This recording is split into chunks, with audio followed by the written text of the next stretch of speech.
Yum, yum. It's time for a tasty and refreshing snack.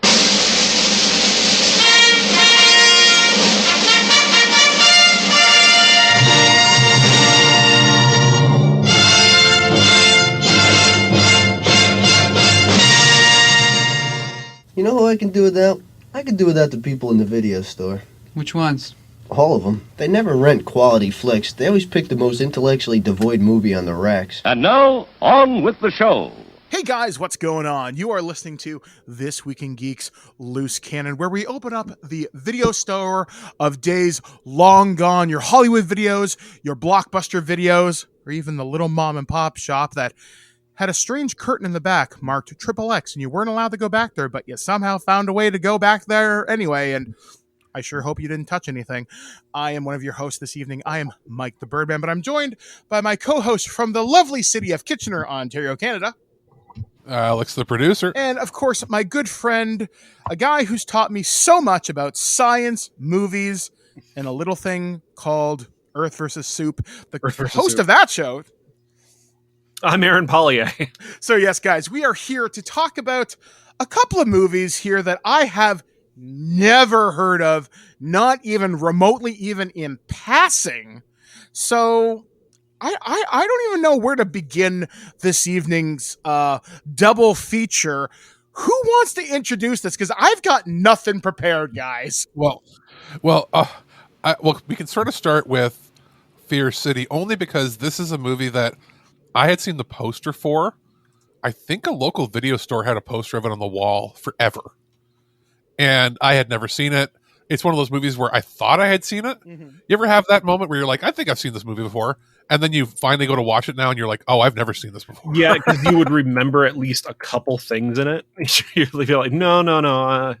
Yeah.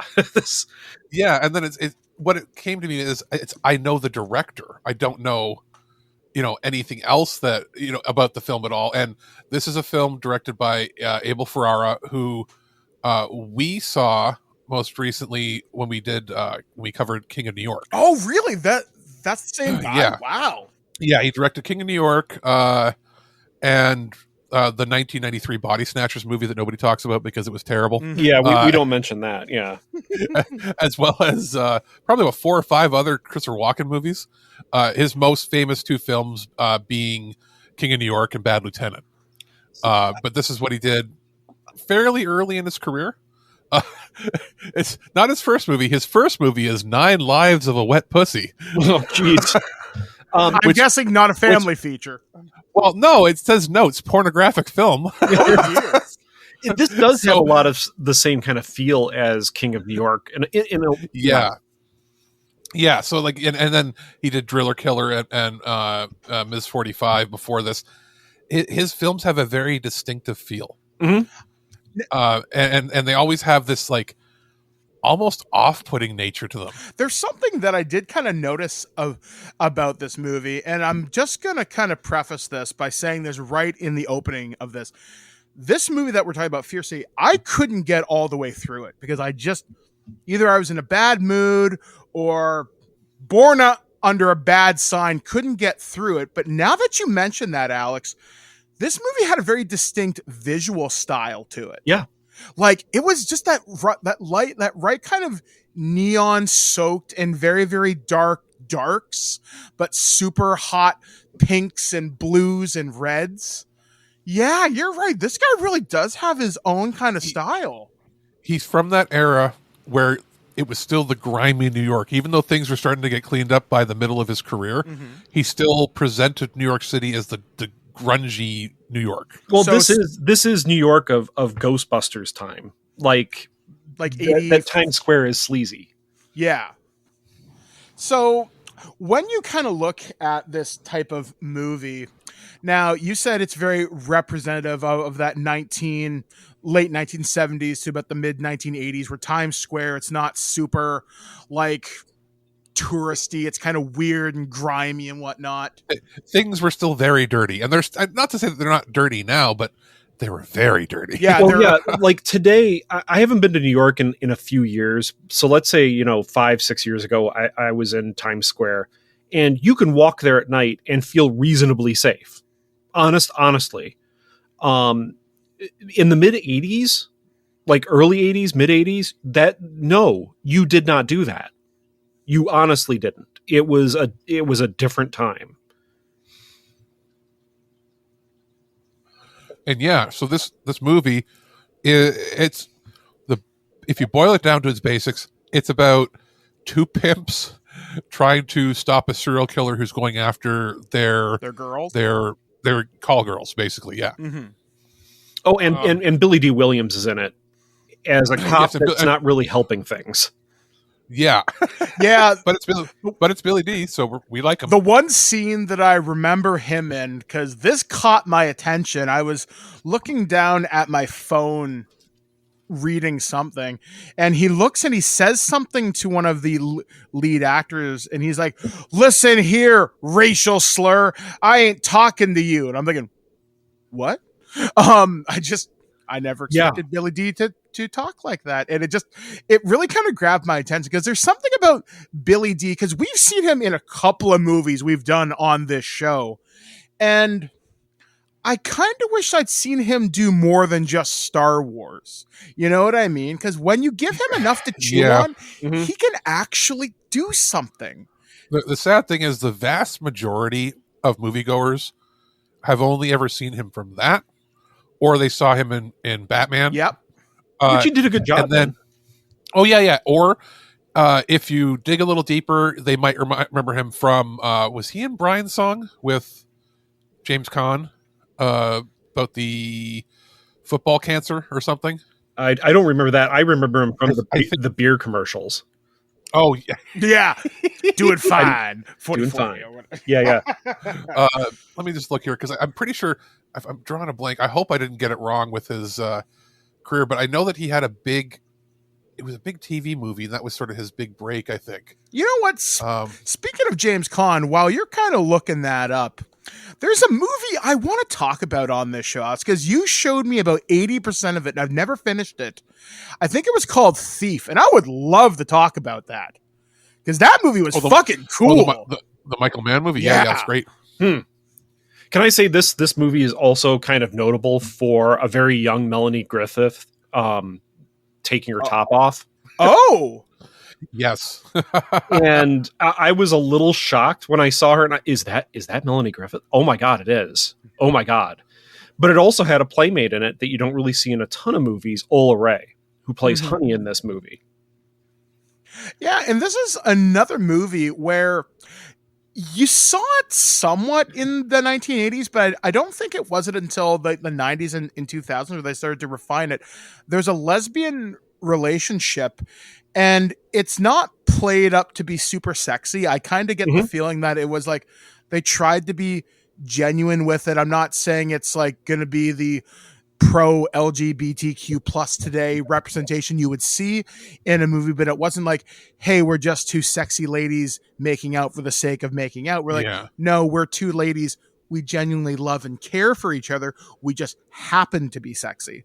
And that's something that I did appreciate in this movie. But ultimately for me, like, I feel terrible as a critic for this, because I know you guys got so much more out of this. And I want you guys to explain to me, like I'm 5, what did I miss in this movie? Like, what is the big pull of this? Explain to me the plot overall. Well, firstly, I'll say Brian's Song is the movie. I was right. It was an ABC Movie of the Week in 1971. Oh, wow. That sort of launched the careers of James Caan and Billy D. Williams. James Caan plays a player stricken with terminal cancer, and it focuses on his friendship with Billy D. Williams. Big deal at the time being, I think it was based on a true story? Yeah, based on a true story, and the idea was, interracial teammate friends not okay in certain parts of America at the time. And it was like one of the highest rated TV movies of all time. Oh, wow. So that's what launched his career. So that people older than us, that's what they probably know Billy D from initially. Okay. Now, as far as this movie goes, it's notable for not just being of its era.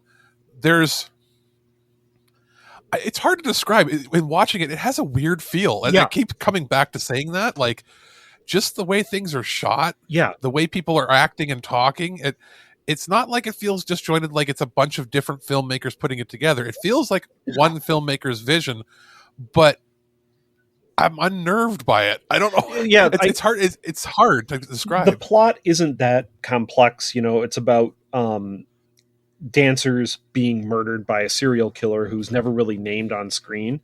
Mm-hmm. But that's not really what drew me into the film. It honestly, again, like Alex said, it's the feel.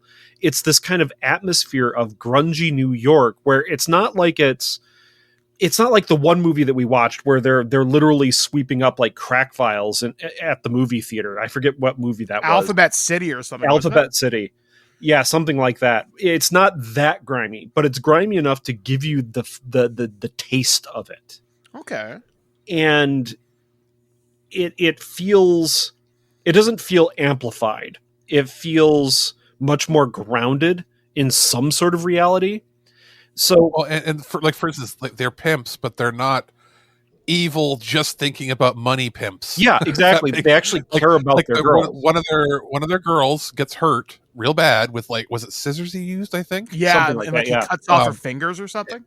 And goes after her with scissors and chops her up and all this, and the first reaction was not the stereotypical pimp, like, bitch, where's my money? I don't care. It wasn't that. It was, oh my God, we got to go to the hospital, and then we got to find this guy and kill him. Yeah, like they actually went to the hospital to visit. Look what they did to her. That's like, they don't even care about the money at that point. They're like, they did that to us, one of our girls, to one of our girls that we care about. Fuck him. He's got to die. Yeah, and like they sat in the hospital room for a while. Like, yeah, that kind of surprised me actually. It's and we should say they're not running. It's not like they're running obviously an escort service. They're not. No. They're hiring their girls out for dancing. For dancing at topless bars, and then even there's discussion that they're doing like some underground stuff. Like, I didn't realize that. I actually had to look this up. I didn't realize that in the States, it's not common for completely like bottomless bars. Yeah, it's rare. You can't serve alcohol at bars that have bottomless. The girls' bottomless. Whereas here, I think that depends on state, because I went to a Rippers in Texas, but this was like 2008, and it was okay. No, but you know what I mean? Yeah. I know it's state by state, but I would have figured New York would have been, but apparently that, at least at that time, was not a thing. Mm-hmm. And like in Canada, that's like, that's everywhere. Not to mention, like, in Quebec and that, you're allowed to touch the girls. Mm-hmm. Oh wow. Like, wow. You're allowed to touch the girls when they're fully nude, and the drinking age is 18 there. Yeah. So that's one of the reasons why you always hear about guys across the border going, we're driving up to Montreal. That was a thing that teenagers would do, right? Because they could go to the fully nude bars where they could touch the girls. And it's like, and we always, brush it off. It's like, that's the French. But like, I didn't realize that like topless bars is the standard, and that bottomless was not a common thing it's even in New York. So that was news to me. But they mentioned in the movie, they're like, oh, you got, one girl got pinched by the cops because she was caught going to like a bottomless bar. Mm-hmm. Yeah. And I was like, what's the big deal with that? And then I was like, oh, that's not allowed. Mm-hmm. Mm-hmm. Like, even in Las Vegas, you can't have the strippers there don't take their bottoms off. Like, and you would think that's the place that it's okay, but it's not. I guess, yeah. I mean, maybe it's just because Canada still has a little more of the European influence where that's like a thing. Yeah. And even then, like, this country was like super prudes. Like, until the 1960s, women had to enter bars in a different door. Darlene and I just watched a movie that had something like that, where it was women had to be in a completely separate room from the men at this bar. Like weird. Literally, like my grandparents told me, like, if they went to a bar, a woman could, and this is in the 50s into the 60s, even until the very late 60s when things changed. Not only were bars not open on Saturdays and Sundays, but if you went to a bar, a woman could not go to a bar unescorted by a man. So you had to be on a date. You couldn't just be there looking for a man. Mm-hmm. And you had separate doors you had to go in, and once you went in, you checked in, and then you would meet once you went in, and you had to meet the girl that you went in with. That's I mean, That's Yeah, insane. and then fast forward 10, 15 years, and there's bottomless bars. Like some major change happened around 1966, 67, and I think it's the hippies that did it. yeah, free love movement pouring over the border from the U.S. Yeah, that, and then all the draft dodgers, everybody coming up, right? Yeah. And just a seismic cultural change in the 70s here, but yeah. So, and then obviously more of the European influence. That's probably what that is. So, getting outside of that, the rest of the movie, it went by kind of like a blur. Yeah. A lot of nudity, a lot of naked people. As far as actors in this that are known people or that became known after, Tom Berenger was fairly new at this point. Mhm. This is pre Platoon, pre Sniper. I don't think he had done anything big before this. Maria Alonso's in this, who's in Yep. a lot of stuff with Arnold. we saw in what was it, McBain? Yeah. And a few other things too. And obviously, I think most people probably know her from Running Man. Yeah. I mean, that's where I do. That's where I recognized her from. Yeah. Yeah. Running Man, and I think she's in Leviathan or something else. She's in a bunch of other movies from the 80s.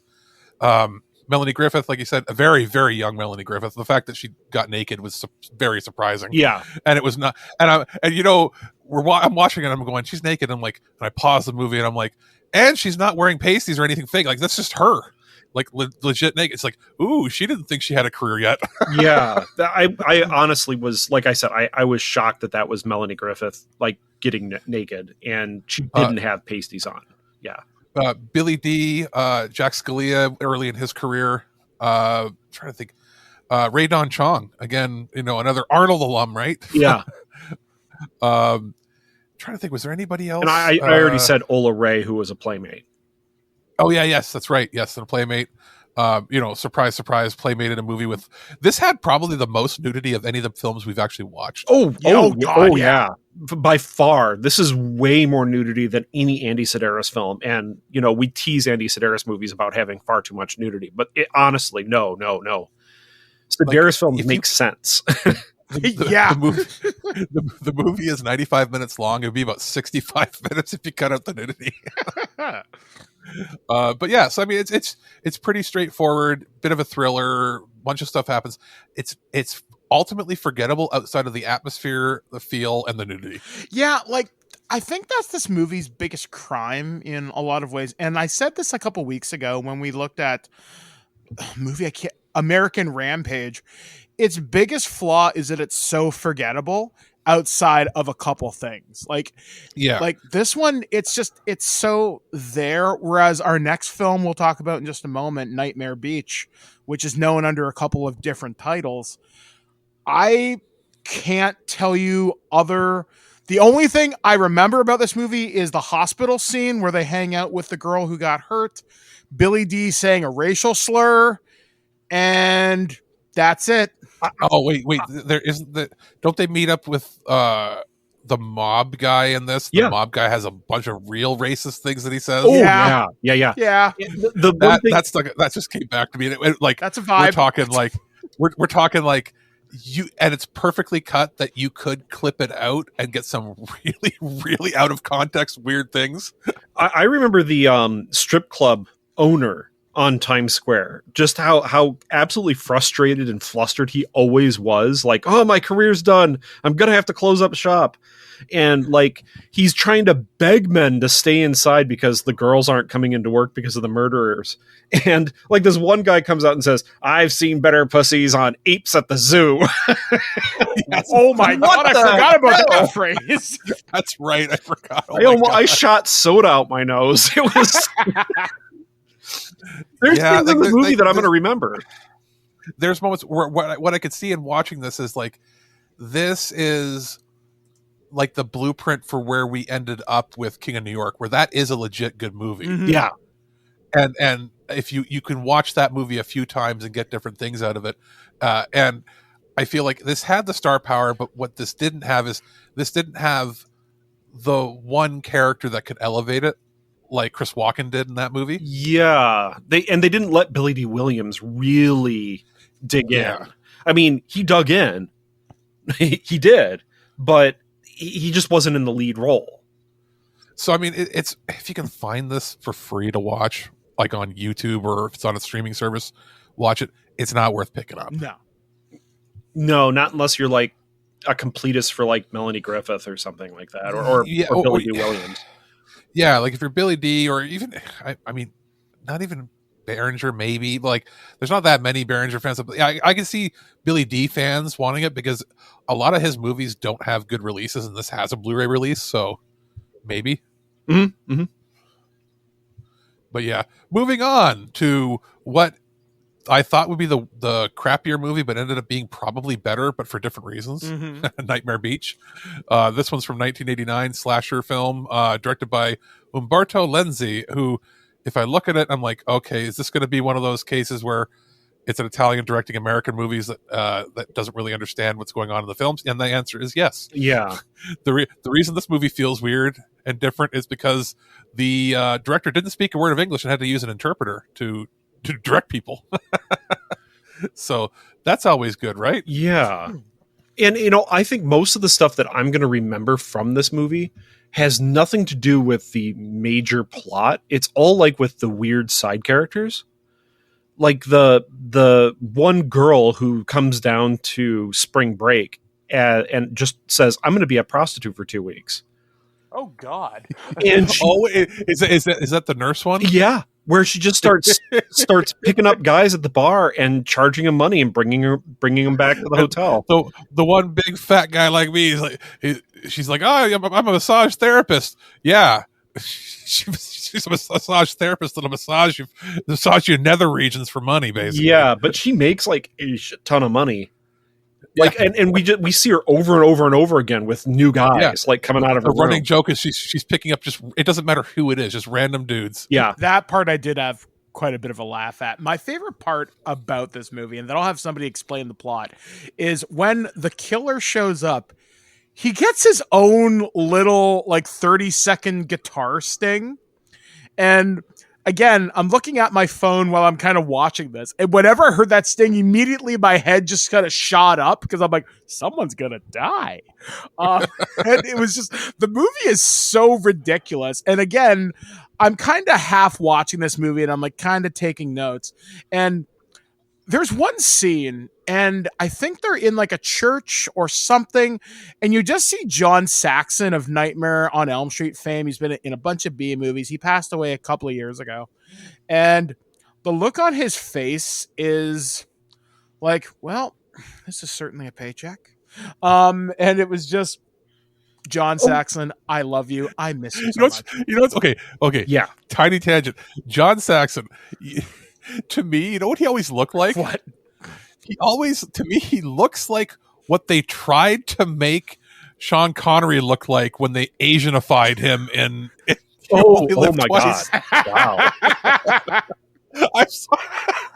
Like, he still doesn't look Asian, but he looks like it's like they took his picture and said, we have to make Sean Connery look like this so that we can pretend that he's Japanese, even though that's not what Japanese people look like.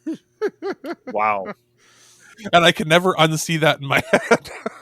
But again, good actor from the time period, right? I guess it's funny, Mike, that you think of him from Nightmare on Elm Street, because my immediate thought is always Enter the Dragon. I've never seen that movie. Oh my God. You know what? To go off on a small, tiny tangent. So once upon a time, I was heartbroken many, many years ago. This is before I met Blair. And my best friends at the time decided the best way to cheer me up was to bring me Big Macs, buy me the cheapest pack of kung fu movies that you could get. And like, we're talking like even shittier than like Shaw Brothers shot on 16 millimeter. And we went to the strip club, and that just made me think about that. And like, despite all the kung fu movies I've seen, like I've seen the Street Fighter series, and not Ryu and Ken Street Fighter. I'm talking the Sonny Chiba stuff. Yeah, which is honestly amazing. I'd love to talk about that. Yeah, look, Sonny, we could do Sonny Chiba movies at some point too. You know what? Why don't we do like one of our summer months? We talk about like Asian cinema. Anyway, side tangent. But yeah, I've never seen the big kung fu movies like Enter the Dragon, but I did see the Bruce Lee or Dragon, the Bruce Lee story in the 90s with Brandon Lee. You mean the thing? No, Brandon Lee's not in that. No. Who am I thinking of then? Jason Scott Lee. Jason Scott Lee, sorry. which marketed as a biopic, but has they tried to say it's a true story, but then it has a stone ninja in it. Wait, ancient curse demons. That is the reason he died. And that's what they were trying to officially say happened to him was ancient curse demons. Yep. Can I say where I know him from? Where do you know him from, Eric? Yes. Mitchell. Honestly, I've seen him in other things, but when I think of John Saxon, I think of him in Mitchell, which is Mitchell. Oh yeah, it's a Joe Don Baker movie that is one of the best MST3K episodes ever made. I'm just looking it up right now. 1975, right at the peak of his career. Joe Don Baker with long hair, and he's not gray haired yet. Holy crap! Yeah, that movie. Well, I mean, the MST3K version of it, almost made me throw up laughing so hard. But that's where I know him from because of that. Okay, well, we'll have to watch that sometime. But like Mike, yeah, John Saxon, like other movies that I'm surprised you might have seen him in. Mm-hmm. He's in the original Black Christmas. Yeah, I've also never seen that either. War Hunt, which is a movie starring John Saxon, Robert Redford.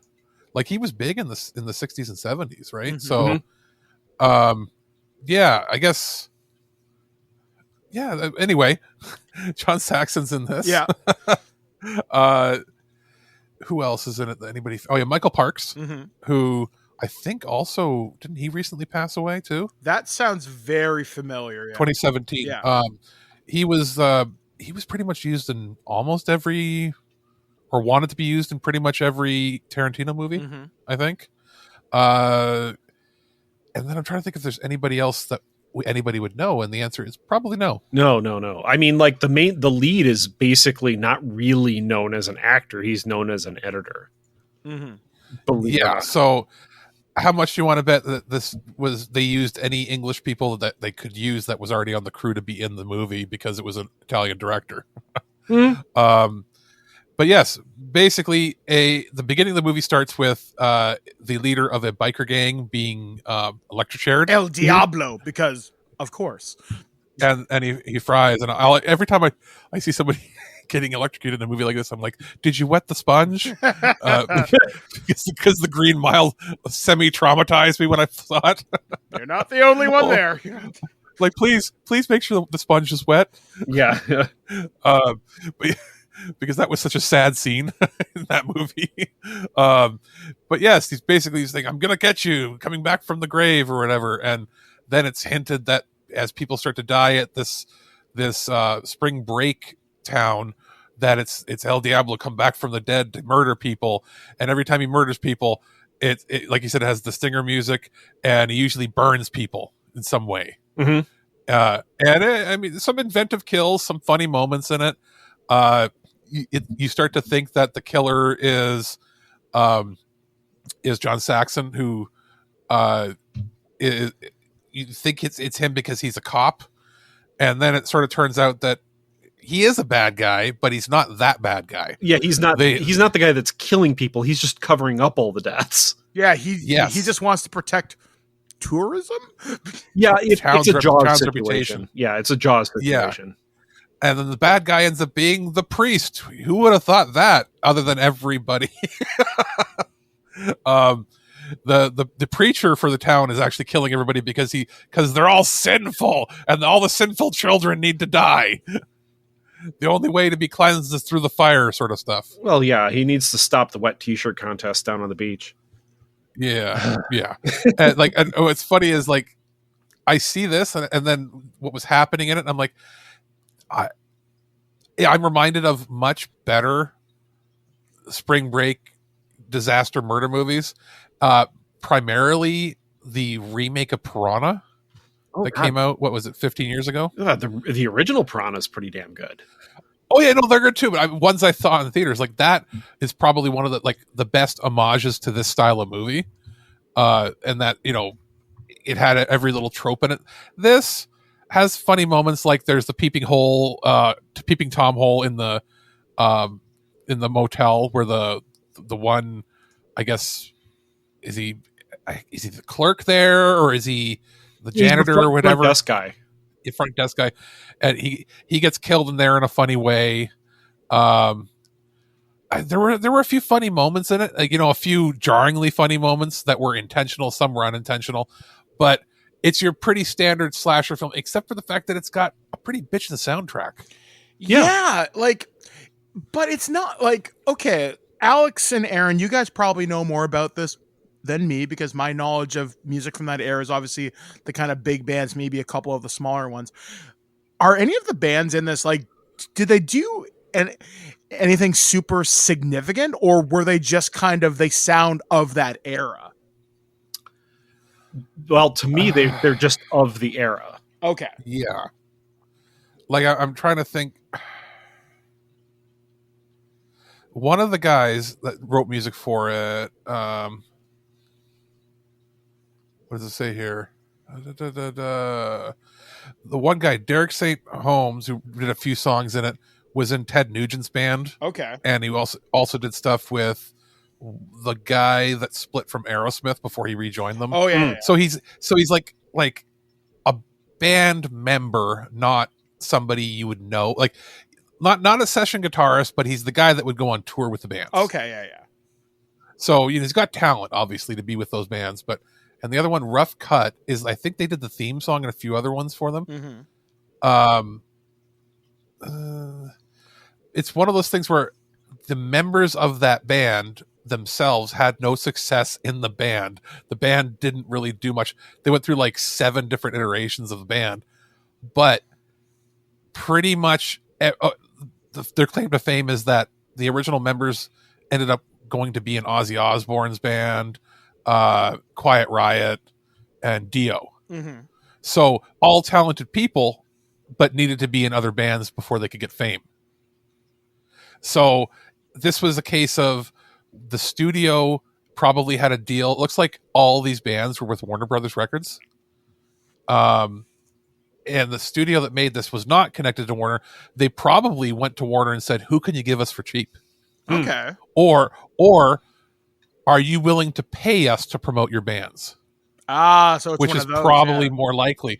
It's probably that they paid nothing for the music. Probably they're like, who wants their music to be in this movie? And they're like, okay, sure, right? Yeah, whereas you might be like, oh, Pepsi's going to give us $1 million to be in this movie. Maybe they couldn't do that, but maybe Warner's like, we got a bunch of records from these people coming out, and we don't have a ton of faith that we're going to put a lot of marketing budget behind them. But maybe if we pay, instead of paying $1 million or $2 million for an ad campaign in a magazine, maybe we can throw them in this movie and maybe something will be a hit. Which is possible. That it's actually not the worst idea.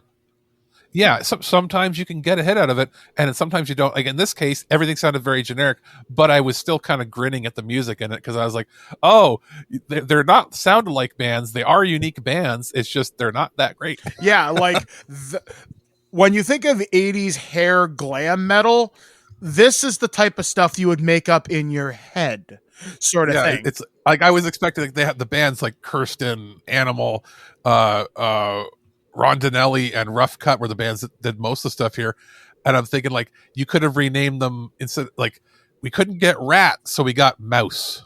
Yeah, the off-brand value brand band. Yeah, it's like, oh, what do you mean? Rat was too expensive, so we got Rodent. We got Rodent, or we couldn't get Warrant. So what did you get? Form letter. Yeah, no, no, it's summons. We couldn't get Warrant, so we got Wanted Notice or something. So it's like that's the kind of thing this is. But again, interesting movie. This one is infinitely more watchable. Oh, yeah. Than the last movie. My favorite part of it's forgettable. It's forgettable, but it's got some. If you're looking for something for some good, fun slasher kills and thrills, it's not bad. There was some things I want to talk about specifically from. I love special effects. Like I talked about this with Enrique a couple of weeks ago, and sometimes it's knowing what the best effect is you can get for your budget. And this movie floats between, okay, that looked kind of cool to that is fucking stupid. And allow me to explain. So there's one moment where the Reverend is killing someone. He rips a cord out of the wall and he shocks a girl to death by using it in her headphones, and her head catches on fire, and it's clearly a blow-up doll. Oh, and they use rotoscoping to put in the electrician effects. But my favorite special effect is where I think it's either Diablo's girlfriend or another girl dies, and she gets roasted to death. And I was talking with Alex at like 2:00 in the morning when this happened, and the girl, she melts. Okay, she catches on fire, goes to a blow-up doll, complete with the wide-open O face, and that's all I'm really going to say about that. The doll liquefies, and then it turns into this half-melted, charred skeleton. And I remember typing to Alex, and I think I said to him exactly, "What the fuck am I watching?" And you're like, "Oh, don't worry, dude. It gets better." It did. Yeah. The fire effects in this are pretty good. Yeah. Like it was clear that this director, and looking at his history of doing Italian horror films, the dude was known for staging really realistic looking effects with a low budget. He just wasn't good at anything else. Yeah. No shit. Can I also praise this a bit by saying I think they did well using the location. It actually felt like it was Miami. Yeah. This wasn't a case of we have a few establishing shots and then everything is done inside of two buildings. Yeah. A lot of it was outdoors using on location shooting during the daytime and no day for night things or anything. Yeah. When they are shooting at night, it's nighttime and it's still lit properly. Like, good job, guys. I know that seems like faint praise, but I've seen so many movies that are just incredibly terrible with day for night or just not lighting things properly at night to get the proper effect. Oh, and especially of this era, 89. Oh, yeah. When it started when things started to really transition, when the home video, when they realized they could get away with doing more shot on video stuff. Mm-hmm. This was still shot on 35 millimeter, and you can tell. And it's got a good transfer. I mean, it's worth watching, but don't go out of your way. If you're gonna do like a multi-slasher weekend thing, it can be fun. If you wanted to do like a theme of, hey, let's do spring break, if during spring break, let's watch a bunch of spring break slasher films, you could do a lot worse than this. Yeah, for sure. So I guess looking at both of these movies as a whole, Fear City, if you find it on YouTube, yeah, sure. Yeah, it's interesting for just to get the atmosphere, but it's forgettable. Yeah. Mm-hmm. Nightmare Beach, is it worth seeking out? Well, don't buy it. But that being said, it's a rental, or if you can get it bundled with something. Yeah, exactly. Although, since we're just going to spend a couple minutes here on the show, just kind of giving you an idea what's going to be coming up over the next couple of weeks to months, we do have some exciting programming planned. But I had a brilliant idea while we were talking here. And it kind of goes with the theme of the show. So you guys don't know what I'm going to say next. Ooh. Okay. So Alex, Aaron, my best friends in podcasting. Okay. I would love to put together a virtual B-Movie Fest for us to invite our listeners to participate in. So what about if we were to put together a weekend?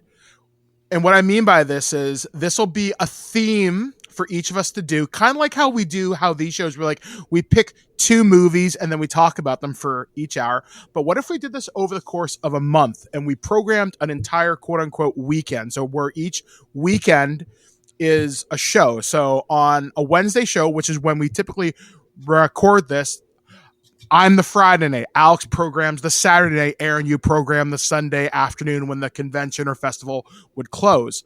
And the theme is going to be pick your two favorite B movies that you want to introduce people into what B movie cinema is. Because through you two, I have found such an appreciation for people like Christopher Walken.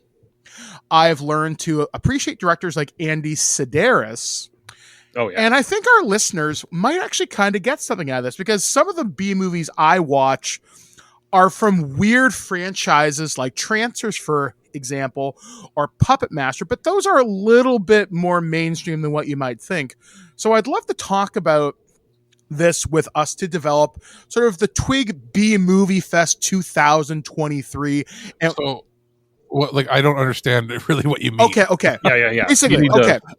At all of what you're All saying. right, shut up. Shut up, and I will explain to you. Okay, so you are going to program a day, right? So let's say in April, right? And I'm just going to pitch this right now. During a week in April, let's pretend we have rented a movie theater, okay? Do you follow me so far? I don't follow at all what you're saying. Okay. No, like let me explain why I don't understand what you're saying. What do you mean by program? Okay. All right. Have you ever gone to a film festival or a weekend of convention programming? Yes or no? Yes. Okay. So a curator would pick a theme for a weekend, right? Yeah. Okay. So program a night. Pick two movies that you want to show people what's a cool B movie.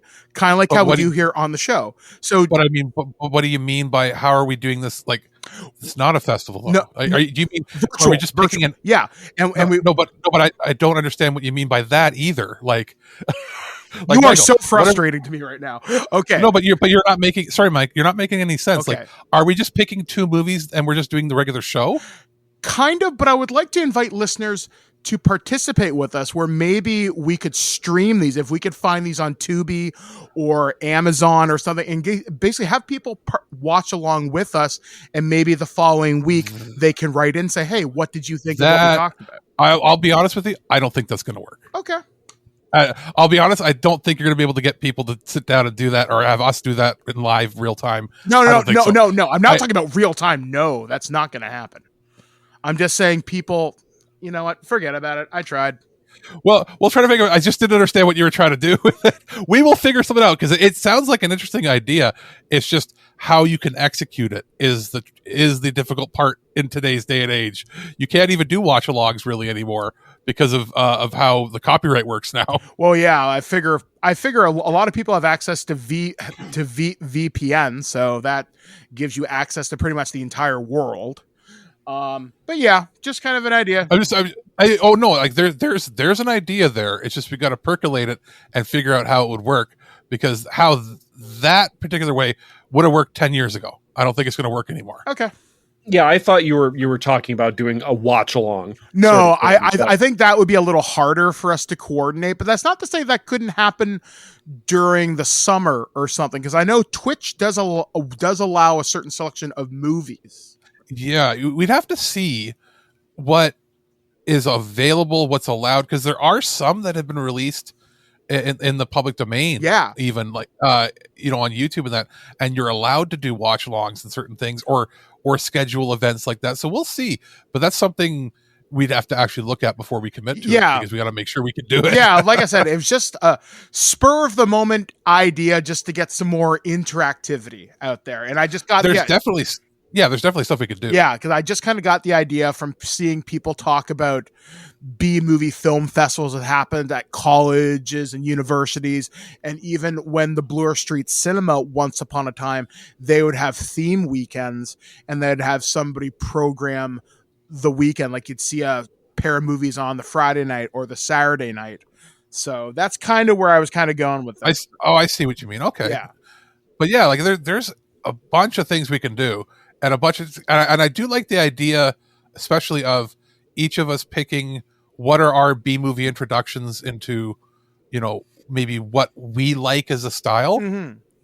Like, if you want to get into our heads, what are our B movie introductions that we would introduce to new people? Yeah, like for example, I'm definitely going to go down the horror movie route because that's what I know best. That's what got me interested in the horror movies, was sort of the Charles Band, Stuart Gordon era of kind of movies. That's what really got me into B movies, is because I really love the exploration of what you can do with a horror movie when you're not limited by a Hollywood executive looming over your head. You can be like, hey, do you want to splatter somebody across the screen? Okay, you have $5 million. You better make it work. Sort of stuff like that. And I know that Aaron would go with probably some 60s obscure B movie, right? Well, I really don't know, because define a B movie, like that seems really weird. I'm not being pedantic. I'm saying, like, there's a lot of different ways to kind of look at what a B movie is, right? Oh, okay. Do you think that's a topic, actually? How do you define that? To me, it's like a B movie can be a major studio production. It can. It's just that it is likely going to be about a subject that is not mainstream, and or it's done in such a way as to make it not mainstream. Okay, I read you. Like, okay, either I through get incompetence or choice. So, like, I would still say, like, if I had to pick two, it would likely be, I would have to do, like, Plan 9 from Outer Space, because that is, like, the definition of a B movie that people give a lot of shit for and call it, like, one of the worst movies ever made. But it isn't. It's actually very well made. Definitely not. It's definitely not. Yeah, I think, Aaron, you and I did that last year, did we not? Yeah, I think and I really enjoyed it. Yeah, I actually had a fun time with that movie. No, like if you sit that right next to Manos, there's a big difference. Yeah, like Ed Wood's incredibly competent. Like on Earth versus Soup, Darlene's always like, I hate Ed Wood. Ed Wood's one of the worst things. I'm like, Darlene, none of the Ed Wood movies that we've done for Earth versus Soup are anywhere close to the bottom. You know, anytime she says that, have you tried threatening her with making her sit down to a Neil Breen movie? She's seen reviews of Neil Breen movies, and she doesn't understand the tuna cans. He has a new one coming, and that you can just treat her to that. But like beyond that, my gut would immediately go to Hard Ticket to Hawaii, but I don't know. I mean, and you can do that. We could, you know, it doesn't matter if we, you know, double up or talk about it. You know, if it's, the idea is maybe like get the listeners a vision into your head of what do you gravitate towards? What are your go-tos, or what were your introductions to B movies? What are your go-tos, right? Yeah. Mike, you've got a few that you could easily talk about. Oh yeah. I've got a few. Mine, one of the ones I always bring up is actually animated. Really? Yeah. What's it called? I'm drawing a blank right now. Star Chaser: Legend of Orin, which is, I saw it as a little kid, and I saw it before I saw Star Wars. Oh wow! And it's basically a Star Wars movie. Okay. And it's animated, and it's finally had a Blu-ray release a few years back. That's one, you know, that's like, it's pure B movie, but it's like played serious. It's what got, the idea is, yeah, it's what got me into like science fiction anime. It was that and the Transformers kids movie, but that, I wouldn't call that a B movie. No, that was a mainstream movie, but those two are what got me into it. So I would have to pick something else to go with it. But you know, I would think the animation style of Heavy Metal maybe a little better. Okay. And mixed with Star Wars, and you get Star Chaser: Legend of Orin. If you would say, like, what are the movies that got you into the genre, that's a completely different different pick. Yeah, so yeah, guys, we'll workshop this idea a little bit more now that we're kind of talking it out. So consider this the chatter you would hear walking up to the video counter on a Saturday night before closing, and you're just hearing the film dorks talk behind the counter. Obviously, I'm the guy who's like, I have an idea, doesn't quite know how to verbalize it. Alex is like, okay. And Aaron's like, no. So we are working this out. I think we got something here. So stay tuned when we open up on Sunday morning and someone has obviously forgot to rewind all the tape and someone stuck gum in the lock. So anyway. I knew a guy who ended up quitting his job working at insert large, big rental video store here back in the day when they were still a thing. And he quit, and on his they had got a bunch of tapes in that were supposed to be rewound and hadn't been rewound. So when he quit, he just tossed all the tapes out in the garbage. Oh man. Wow.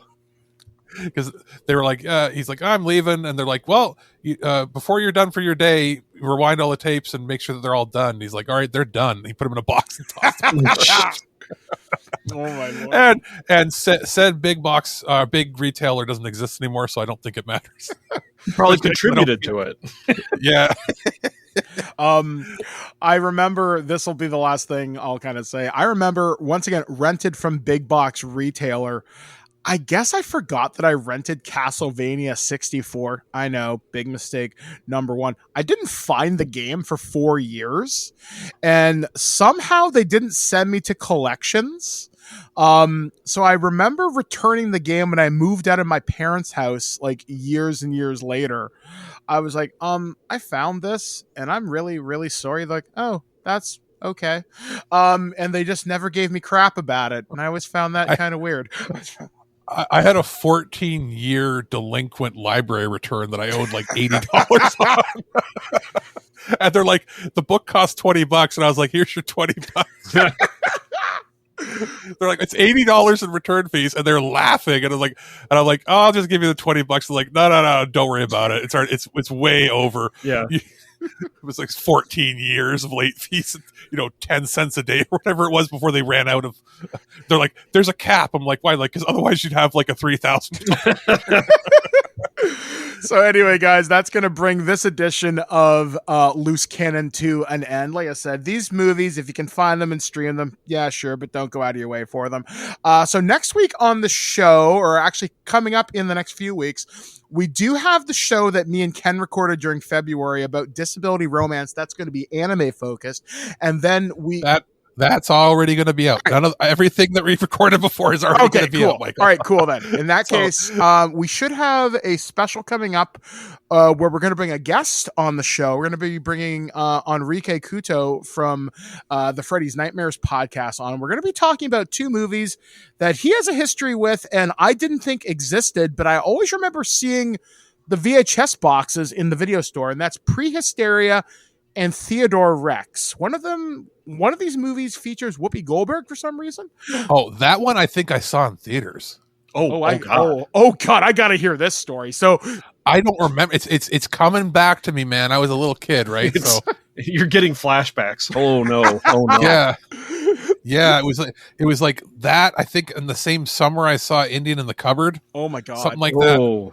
So, because remember, I'm the young one here. That's true. No, So, the only flashbacks I get is when I watch Spawn in the theater. See, I love that movie. That is the first R-rated movie I got to see. My aunt took me. I've told the stories about that, where it was like the first 5 minutes you've explained the entire plot with like just narration. I can leave now. I was 9 or 10, so that was the coolest thing in the world for me. I love the soundtrack to that movie. And then I also went and saw, I think, The Phantom and The Shadow in theaters when I was like 8 or 9. I saw those at a drive-in movie theater in a thunderstorm, and it was fucking awesome. Anyway, I mean, I have a soft spot for those terrible attempts at comic book movies in the 90s. But yes, plenty of stuff. Oh yeah, so lots of good stuff, guys, coming up, I assure you. So anyway, for This Week in Geek, we have been Alex, the producer. I'm Aaron. I'm Mike. We'll catch you guys again next time right here on Loose Cannon. And as always, be kind, rewind, and don't have a late fee that's 20 years overdue. Are either one of these any good? Sir, What? are either one of these any good? I don't watch movies. Quick, change the channel! You're wasting your life making shit! Nobody cares! These movies are terrible! You're still here? It's over. Go home. Go. At no point in your rambling, incoherent response were you even close to anything that could be considered a rational thought. Thanks for listening to this episode of This Week in Geek. Hungry for more? Check out our website at thisweekingeek.net. You can subscribe to the podcast, browse our Twitter and Instagram, and leave your thoughts on today's topics. If you'd like to give us some feedback, send us an email at feedback@thisweekingeek.net. Tune in next time, and remember, Lower your shields and surrender your listenership. We would be honored if you would join us. Thank you for your cooperation. Good night.